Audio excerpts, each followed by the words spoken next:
جی حضرات گرامی قدر، ایمان کی کمی اور زیادتی کے حوالے سے آپ نے پچھلی ویڈیو میں قرآن کریم فرقان حمید کے دلائل کو سنا، اس سے پچھلی ویڈیو میں تمام چیزوں کو ڈسکس کیا گیا۔ اب میں اس پیغام میں آج کے اس ویڈیو میں احادیث کی روشنی میں آپ کو ایمان کے حوالے سے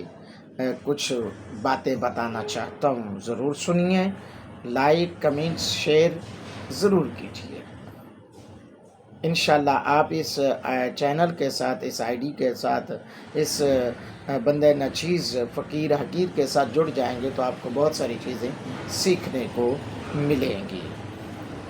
ائمہ ثلاثہ، محدثین اور دیگر اسلاف جن کے نزدیک اعمال ایمان میں داخل ہیں اور ایمان میں کمی اور زیادتی ہوتی ہے، انہوں نے بکثرت حدیث سے استدلال کیا ہے،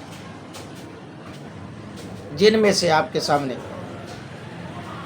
کچھ حدیثیں بیان کر دیتا ہوں۔ حضرت سیدنا ابو ہریرہ رضی اللہ تعالیٰ عنہ بیان کرتے ہیں، حضرت سیدنا ابو ہریرہ رضی اللہ تعالیٰ عنہ بیان کرتے ہیں کہ نبی پاک صلی اللہ علیہ وآلہ وسلم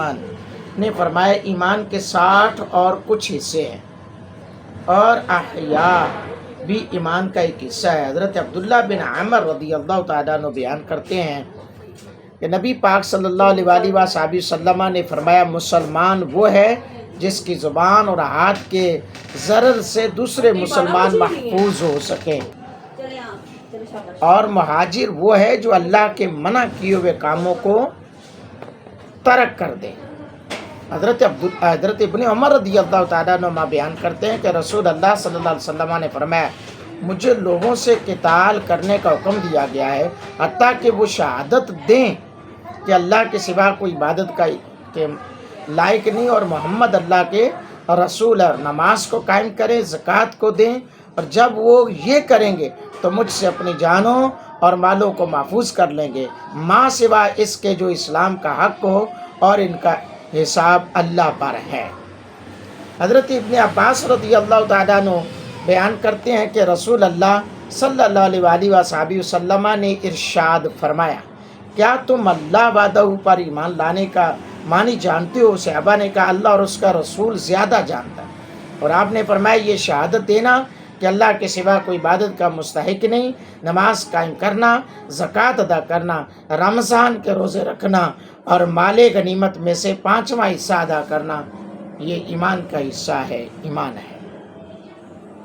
حضرات گرامی قدر، اب ان حدیث پاک میں متعدد اجزائے ایمان جو ہے نا وہ بیان کیے گئے، اور جو شخص ان میں سے کسی جز پر عمل کرنا چھوڑ دے گا اس کا ایمان اس شخص سے کم ہوگا جو ان تمام اجزاء پر عمل کرنے والا ہوگا۔ اب ایمان کی طاقت، ایمان کی ویلیو، ٹھیک ہے، وہ اس کے حوالے سے ان حدیث میں یہ باتیں بیان کی گئی ہیں۔ جو سب سے پختگی ہے نا ایمان کی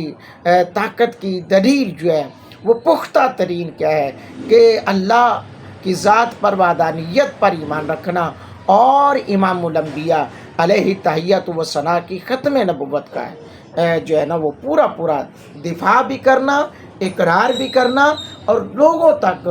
وہ پیغام حق کو پہنچانا، یہی ایمان ہے، اور یہی ایمان کی پہچان ہے، اسی کا نام مسلمان ہے۔ جس کے عقائد و نظریات میں ختم نبوت جیسی عظیم تھیوری، عظیم چیز اگرچہ کہیں